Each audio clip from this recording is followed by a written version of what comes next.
Hello everyone, I am AndroClonium and I am glad to be presenting to you our research, AndroClonium, a code clone detection tool for obfuscated Android apps. So first let me give an introduction to this topic. Code clone detection is a type of program analysis that has been widely used in software security for different reasons, such as malware detection and vulnerability detection. For Android specifically, it has been mostly used as a means of malware detection. One common challenge for code clone detection is that it normally does not perform well with obfuscated code. In case of x86 binaries, detection of code clones in presence of code obfuscation has been already explored. However, in Android it has not been studied yet, so we focus on this topic in this project. So, in this work we aim to come up with a solution for code clone detection in Android apps at bytecode level, where it is automatic and obfuscation resistant. So before I start discussing our work, let me give a short explanation of what does code clone and code obfuscation mean. So generally, code clones refer to code pieces that are very similar syntactically or semantically. In the literature, code clones have also been divided into 4 types. Type 1 clones are clones that are textually identical except some layout characteristics such as white spaces and commas. Type 2 clones are clones that can also differ in literal values or variables and method names. And type 3 clones are clones that can also differ in some statements or expressions or instructions. And type 4 clones are clones that are very different syntactically but are equivalent or very similar semantically. So regarding code obfuscation generally refers to a set of semantic preserving code transformations that are applied to a code to make it harder to be analyzed. So let's talk about our approach. Our approach is based on 2 key ideas. First is that in obfuscated code, it is easier to analyze execution traces instead of the code itself. And second, for getting possible execution traces of a code, instead of performing dynamic analysis, we tried simulating the execution of the code. This helps us to automate our approach by not needing to interact with the app GUI, which is often needed in dynamic analysis techniques for Android. In the next slides, I will explain what do I exactly mean by execution simulation. So, this is the overview of our approach. In our approach for each app, first we disassemble it to small code, and then we're trying to find the entry point method of the app. This is needed to stop the unnecessary analysis of unused methods or fake methods that have been added by the obfuscator. The next step is to perform our simulation on the entry point method, which is supposed to generate execution traces for us. Then we analyze these execution traces by normalizing them and also converting them into a format that is useful for code clone detection. The last step is to perform code clone detection by assigning a similarity degree to different methods or code slices. So let's talk about the first step, which is entry point extraction. Android apps do not contain a main method and instead define components that override or define specific methods which act as entry points to the application. And in this step, we want to extract them. To do so, we statically analyze the small code of the app alongside using a list of APIs that, if overridden by the application, will be invoked by the Android runtime. We extracted this list from previous researches that also needed to extract entry points for Android applications. After we extract these entry points, we try to simulate their execution. So what do we exactly mean by simulation? The idea of simulation is to partially execute small instructions of a method on an Android device. This means that if possible, the logic of a small instruction should be executed, and if not, should be ignored. This step takes the small code of an app plus the name of the method we want to analyze plus the inputs that we want to pass to it, and will give us the possible execution trace of the method and their corresponding runtime metadata. To make such simulator, we needed to solve 2 main challenges. One is generating and loading user-defined types into the system, and we solved this issue using the ByteBuddy framework, which is a dynamic class generation tool for Java. Given the small code of an app, we dynamically create classes that mirror the defined types in the code and load them into the system. The second challenge was when we talk about partial execution, deciding in which cases instructions should not be executed. We decided that method invocations of Android framework methods that perform I/O operations should not be executed. We call these methods in Android framework unsafe, as opposed to the safe methods that our simulator is allowed to invoke. To extract safe methods from defined in the Android framework, we initially created a list of methods that we consider safe, and by analyzing the code of the Android framework classes, we marked any other method safe that only uses methods that have been previously as safe. The next challenge is deciding what should be done when an instruction is not executed. We decided to capture the side effects of unexecuted instructions using a special value which we call ambiguous value, which denotes an unknown value at runtime. So when an unsafe method is invoked, it returns an ambiguous value, and all of its arguments, which are mutable objects, may be replaced with an ambiguous value. Moreover, other instructions that operate on ambiguous values usually also generate another ambiguous value. For cases that a jump needs to be taken based on a value of an ambiguous value, we take a random path. Also, I want to note that in our current implementation, we did not use sophisticated input generation, and we use the ambiguous value for all inputs when we simulate our methods. So another challenge with this approach was this approach could lead to too many ambiguous values to be generated. So we also extracted a list of methods in the Android framework, which we call pure methods. These methods do not change the state of any object during their execution and only calculate or create new values based on inputs. So in our approach, if a method invocation should not be executed, we return an ambiguous value as its results and only replace the arguments or mutable object arguments with ambiguous value if the method is not marked as pure. To extract pure methods, we took a similar approach as before and created an initial list of pure methods, and by analyzing the Android framework code, we extracted other pure methods.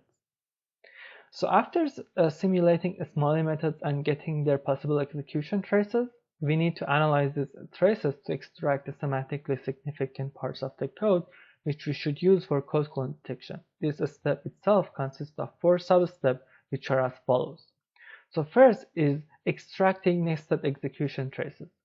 Imagine you have 2 methods, method A and method B, where method A is an entry point method and invokes method B. So after simulating method A in its execution trace, you will also see the instruction executed from method B. In this step, we copy the nested execution traces of method B so they can be analyzed separately. Next is execution trace simplification. So when a code is obfuscated, the obfuscation also affects the execution traces. So we need to simplify and normalize these execution traces to get rid of the effects of obfuscation. In this work, we have implemented 4 simplification strategies to remove the potential side effects of code obfuscation. First, we replace method invocations that use reflection APIs with normal method invocations, and then we replace literal values that have resulted from method that only use constant input with a const instruction. Next, we perform execution trace flattening, which essentially inlines nested execution traces as if their logic was executed by their parent method. Lastly, we perform register unaliasing, which changes register numbers in some instructions so that a value is not referenced by different registers in different parts of the execution trace. Next, we need to find the semantically significant parts of an execution trace. To do so, we decided as our first step to mark any instructions that produce side effects outside of the method scope as important. These instructions are the return instruction of a method, the instructions that assign a new value to a field of a non-local object, or method invocations that change the state of an object, such as adding a value to a list, or producing a global side effect such as printing. To mark such method invocations as important, we need to know what methods produce global side effects or change object state. For this part, we reused our list of safe and pure methods that we had created before. We consider unsafe method invocations to have global side effects and non-pure method invocations to change the state of an object. Lastly, for each important instruction, we find other instructions that need to be executed for the execution of that important instruction. And we do this based on data dependency. We use the term slice to refer to all instructions that need to be executed for the execution of an important instruction. Each slice represents a group of instructions that, if executed, cause one particular side effect to the system. From our experiences, we noticed that the slices are not suitable enough for code clone detection, as they can still vary easily between code bases. So we further broke them down into smaller pieces we called fragments. Each fragment represents all the instructions in a slice that they only operate on a single primitive value or an object. So finally, after we break slices to fragments, we normalize them and save them for later comparison. So the last step is to assign a similarity degree to methods or slices based on the fragments that they share. For measuring the similarity degree, we use Jacquard index. The similarity degree is used then to find code clones. So let's talk about how we validated our approach, because for this project there was no existing dataset which would contain code clones for obfuscated and unobfuscated Android apps. We needed to create our own dataset. So we downloaded open source Android app projects from F-Droid, where we compiled the source code ourselves to create consistent set of applications. Then we use Obfuscate APK, which is an open source tool for obfuscating Android apps, to create 4 different sets of obfuscated apps. Our first set contained common control flow obfuscation techniques such as adding junk code or using operate predicate. The second set uses a string encryption obfuscation, and the third set uses reflection-based obfuscation, and the last set uses all of the obfuscations in the previous sets. So for our first experiment, we wanted to evaluate that our approach is indeed successful in finding code clones independent of code obfuscation, and to do so we created 5 code samples for each and for each sample we created 4 code clones, each from a different type of code clone. Then we injected these clones into a sample Android app and analyzed them to see how effective our approach is in finding code clones. So here are the results for 5 method clones that we injected. As you can see, for type 1 to type 3 clones, our approach got 100% similarity between the samples. And for type 4 clone, it detected different amounts of similarity. The difference in results when detecting type 4 clones is because our approach leverages data dependency between instructions. So if the data dependency is changed in a code, our approach would report a lower similarity degree.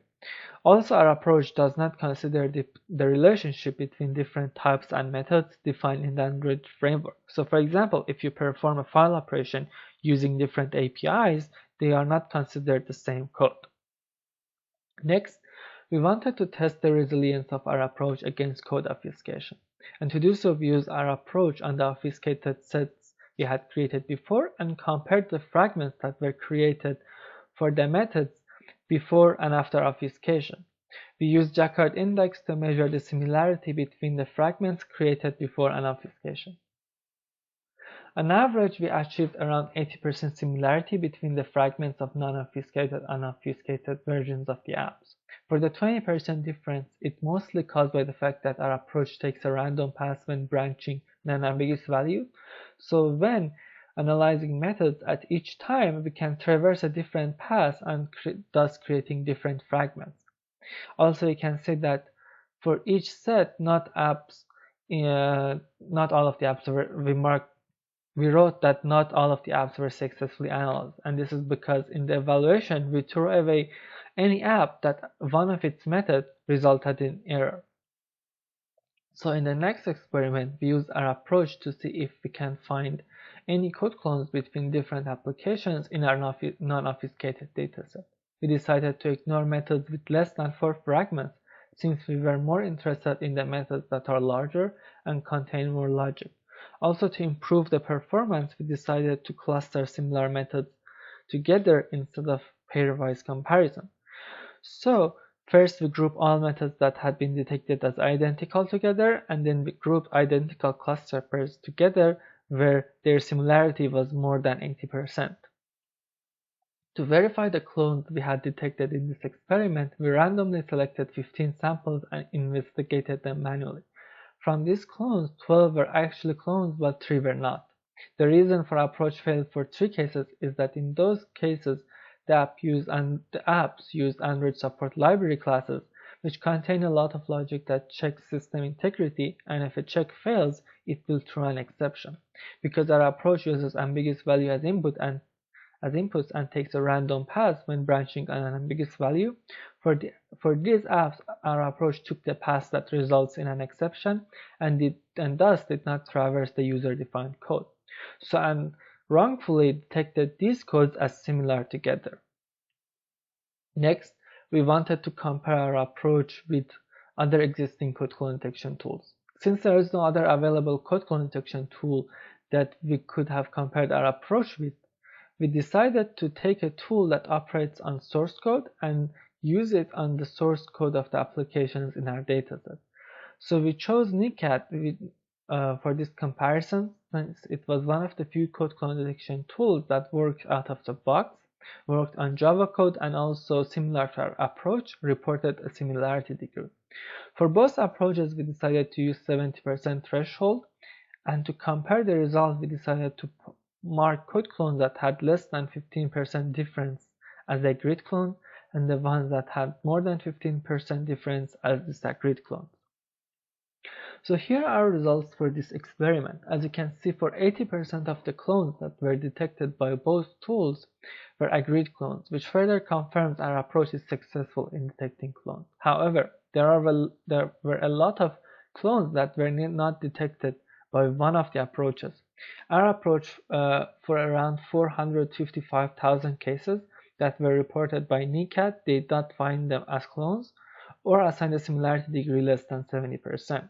After further investigation, we noticed all of them were because of lack of code coverage, which is to be expected since we use ambiguous value as our inputs in our current implementation, which can cause the problems that I mentioned earlier. On the other hand, there were a lot of clones that our approach detected that were not detected by NiCad, and for most of them this is because of a difference of our definition of code clones. Our approach when analyzing a method considers the behavior of all invoked nested methods as the behavior of the method under analysis, whereas most existing code clone detection tools do not and considers these methods separately. In this experiment, we wanted to test one of the applications of our work for malware detection. So we used a dataset of Android banking malware, which contained 10 different malware families, and similar to our previous approaches, we used identical and similar clone clusters with the threshold of 75%. In this experiment, we further separated our clone clusters into unique and not unique clusters. A unique cluster is a cluster of code clones that is seen only in one malware family. Next, for each malware sample, we checked if it shares any unique clones with other samples in its family, and if so, we marked it as detected. So here are the results for this experiment. As you can see, we were able to detect around 78% of the malware samples using identical clones and the 10% using the similar clone, which in total means 88% of the malwares were detected as their corresponding malware family. So for conclusion, in this work, we proposed a novel method for code clone detection in Android apps. We created a dataset of non-obfuscated and obfuscated Android apps that can be used for further studies in this area.